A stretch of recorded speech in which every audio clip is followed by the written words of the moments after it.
é que impele o indivíduo a opção da crueldade, a opção da perversidade. O jovem nazista teve a ocasião de dizer: eu era um jovem bom. E depois que Rosenthal saiu dali e terminou a guerra, ele foi procurar a mãe do soldado, encontrou-a marcada pela saudade do filho, e então ele lhe disse que havia conhecido o seu filho. E ela, com lágrimas nos olhos, disse: ele era tão bom. Mas ele não contou a tragédia, já que ele não havia conseguido perdoar. Ele não quis tirar dessa mãe, como todas as mães que veem nos filhos, seus pequeninos deuses, a ilusão de que ele era um rapaz muito bom. Por uma feliz coincidência, elegemos para as nossas reflexões o tema que de alguma forma foi apresentado aqui nas Mulheres do Evangelho, que eu não sabia que iria fazer parte do nosso encontro. E elegi desde a madrugada o tema difícil do perdão. A psicologia do perdão, de que a nossa sociedade hoje está infinitamente necessitada. O perdão pode ser encontrado inicialmente na dúlcida palavra de Jesus, que conseguiu arrebatar todas essas mulheres para o seu reino, perdoando a todos aqueles que as maltrataram, e elas, por sua vez, também perdoando aqueles algozes que não lograram felicitadas. A psicologia do perdão é de grande relevância para quem perdoa. Mas é necessário que façamos uma reflexão a respeito se nós seremos capazes do perdão total. O perdão sem queixa, o perdão sem justificativa, o perdão sem qualquer laivo de futuro ressentimento. É muito como dizer-se que infelizmente não pode esquecer o mal que alguém lhe haja feito. Mas isso é outra questão psicológica. O perdão é um sentimento profundo de entendimento da alma e da vida. Ele não necessita do olvido naquele momento, porque o olvido é um problema da memória, e a memória somente através do tempo vai apagando as marcas que foram deixadas pela terrível impressão do sofrimento. O pior de guardarmos a mágoa, o ódio, de termos o desejo da vingança, é que essas expressões da ira tornam-se-nos verdadeiros tormentos e nos infelicitam, tanto sob o ponto de vista mental, como através das nossas emoções, que culminam somatizando em nosso organismo como enfermidades ou como predisposição para que se instalem enfermidades terríveis. Uma notável terapeuta norte-americana, a doutora Robin Cassadia, escreveu um belo livro sobre a terapia do perdão, procurando demonstrar que o perdão é a melhor maneira de nos libertarmos do vírus perverso do ódio, do micróbio do ressentimento e das heranças atávicas do nosso primitivismo, que repontam toda vez quando é provocado por qualquer ato agressivo. E entre as notáveis experiências do perdão, a doutora Cassargia apresenta uma relação de terapias, de métodos, alguns até de natureza cômica, para podermos ver naqueles que nos perseguem, que nos infelicitam, que nos levam ao desar, não pessoas más, senão pessoas doentes. E doentes que desconhecem a gênese da sua cruel enfermidade.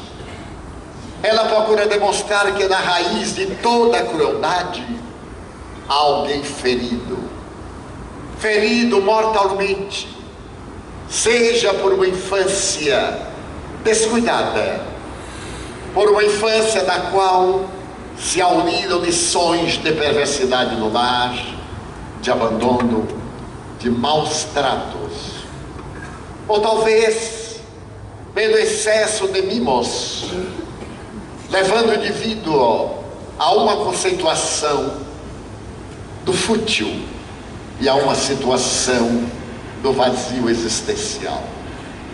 Nesta semana, os Estados Unidos da América ficaram abalados quando 3 jovens de menor idade, como não tinham o que fazer e estavam no ócio, resolveram assassinar um outro e elegeram um outro jovem que passava de carro, seguiram o nó e o mataram covardemente por diversão, porque não tinham o que fazer.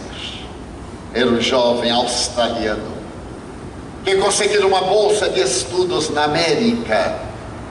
Era um filho excelente, porém os pais dos 3 criminosos também disseram que eles eram meninos normais. E os psicólogos estão a interrogar o que é que acontece na criatura humana de um para o outro momento, em que o noivo carinhoso, o marido devotado, é capaz de assassinar a mulher com quem tem convivido. Como é que um filho trama o homicídio, o parricídio, o matricídio? Como é que alguém pode tranquilamente programar, destruir uma vida? Somente a doutrina espírita, por conhecer que somos seres em processo de evolução, tem a exata explicação para os nossos instintos agressivos que predominam. Então, quando nós operamos através do perdão, inevitavelmente a nossa psicosfera modifica-se, o nosso ambiente espiritual transcende, porque o sentimento negativo vai acompanhar-nos além da morte, o ressentimento, o ódio, e muitas vezes esse sentimento vai nos atar àquela criatura que o desencadeou, e nós vamos transformar-nos em obsessor desse ser que já é por si mesmo infeliz, e agora mais desditoso, porque com a nossa infelicidade adicionamos-lhe o ressumar da nossa cólera e da nossa vingança. Para nada. Nas memoráveis sessões de socorro mediúnico, de desobsessão, nós vemos quanto é infeliz o cobrador inclemente, o espírito que se vinga da criatura humana, aquele que foi vítima e optou por ser algoz, o dente por dente, o olho por olho.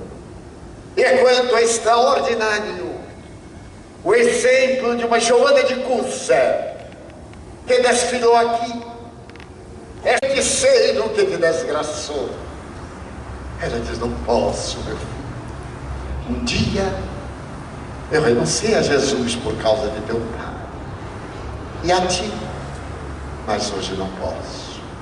E quando o algoz ergue a chibata, dilacera-lhe a face, com o movimento certeiro e grita: miserável! Quem foi este que te ensinou a morrer dessa forma? Já na asfixia, ela olha para o jovem. Ele era tão jovem. Ele diz: ele não apenas me ensinou a morrer, mas também a vos amar e a vos perdoar. A cabeça pendeu. Joana, a esposa do representante de César na tetrarquia da Galileia, adentrava-se no paraíso. É este paraíso que Jesus nos oferece, porque nós vamos viver. A morte não é o fim, nem o aniquilamento.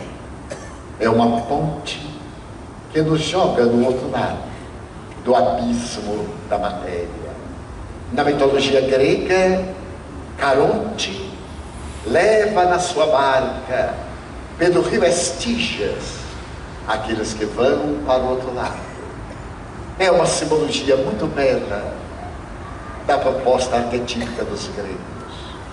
O Espiritismo nos diz e nos prova de que a morte é apenas uma interrupção dos sentidos fisiológicos, da organização biológica, e que nós despertaremos logo após, conforme o torpor que precede a libertação. Aprendamos a perdoar, a desculpar as pequenas coisas, a deixar para lá, como diz o carioca. Aprendemos a sorrir ante a agressividade, a não sincronizar, sintonizando-nos com o agressor. E nós observaremos que nenhum mal de fora pode nos atingir a paz de dentro. E observaremos que desfrutaremos de muito mais saúde, porque não nos importem os comentários, as conotações, as acusações, se nós estamos bem. Ressoa em nossos ouvidos quando Xantipas, a mulher de Sócrates, lhe disse: mas vão te matar, e tu és inocente. E ele redargui: tu querias que eu fosse culpado? Se eu for culpado, eles estariam fazendo justiça. Mas porque eu sou inocente, eles carregarão a culpa. Então, senhoras e senhores, queridas irmãs e queridos irmãos espíritas, jovens e amigos que nos acompanham pela internet, essas reflexões devem acompanhar-nos nestes dias de violência, para não sintonizarmos com os maus, nem sermos vítimas dos seus males, para cuidarmos do arquipélago que somos, este notável conjunto de células que é o carro carnal, por onde andamos na direção do infinito. Vale a pena perdoar. O perdão é muito melhor para quem o oferta, porque aquele que é perdoado não está isento de resgatar o mal que ele praticou, somente que nós não nos elegemos cobradores, porque as divinas leis dispõem de mecanismos para que sejam reparadas toda vez quando agredidas pelo crime, pela violência. Reflexionando hoje todo o dia, o que me levou a uma peculiar melancolia, o tema do perdão: eu vos auguro muita paz. E suplico a Jesus que nos dá esta chance de meditação, que a todos nós nos conceda a sublime dádiva da paz interior que define o perdão, e nos dê a altivez para bendizer o corpo, porque o corpo, mesmo mutilado, assinalado pelos fenômenos teratogênicos, marcado por quaisquer limitações, é um instrumento sublime de nossa renovação. Então digamos: Senhor, eu gostaria de dizer-te que amo a vida, que para mim é bela e é consentida. Muito obrigado, Senhor, por tudo que me deste, por tudo que me dás. Obrigado pelo ar, pelo pão, pela paz. Obrigado pela beleza que os meus olhos veem no altar da natureza.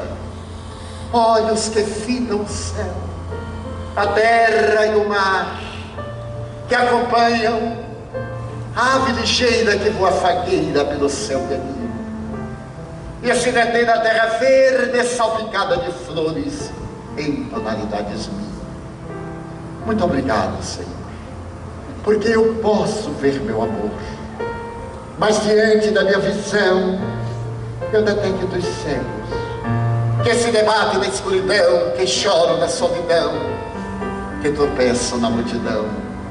Por eles eu oro e a ti eu imploro commiseração, porque eu sei que depois desta lida na outra vida eles também enxergarão. Muito obrigado, Senhor, pelos ouvidos meus, que me foram dados por Deus, ouvidos que ouvem o tamborilar da chuva no terreiro, a melodia do vento nos ramos do ormeiro e as lágrimas que choram pelos olhos do mundo inteiro. Ouvidos que ouvem a música do povo que desce do morro na praça a cantar, a melodia dos imortais que a gente ouve uma vez e não esquece nunca mais. A voz melodiosa, candora, melancólica do boiadeiro e a dor que geme e que chora no coração do mundo inteiro. Pela minha faculdade de ouvir, deixa-me pelos surdos pedir, porque eu sei que depois desta prova, na vida nova eles escutarão. Obrigado pela minha voz, pela sua voz, pela voz que canta, que ama, que alfabetiza, que ilumina, que legisla, que trauteia uma canção, que o teu nome profere com dúlcida emoção. Diante da minha melodia, eu quero rogar pelos que sofrem de afasia, porque não canto de noite nem falo de dia, mas eu sei que depois de sofrer, ao renascer, volverão a cantar.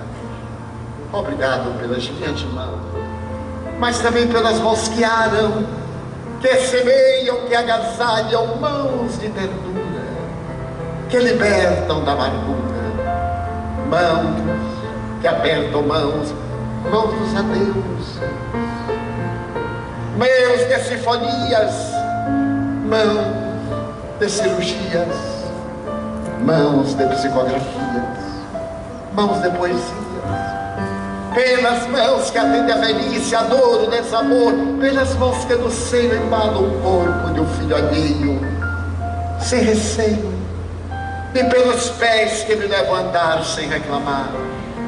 Muito obrigado, Senhor, porque eu posso caminhar diante do meu corpo perfeito. Eu te quero louvar, porque eu vejo na terra aleijados, amputados, marcados, paralisados, que se não podem movimentar. Eu oro por eles, porque eu sei que depois desta reencarnação eles também bailarão.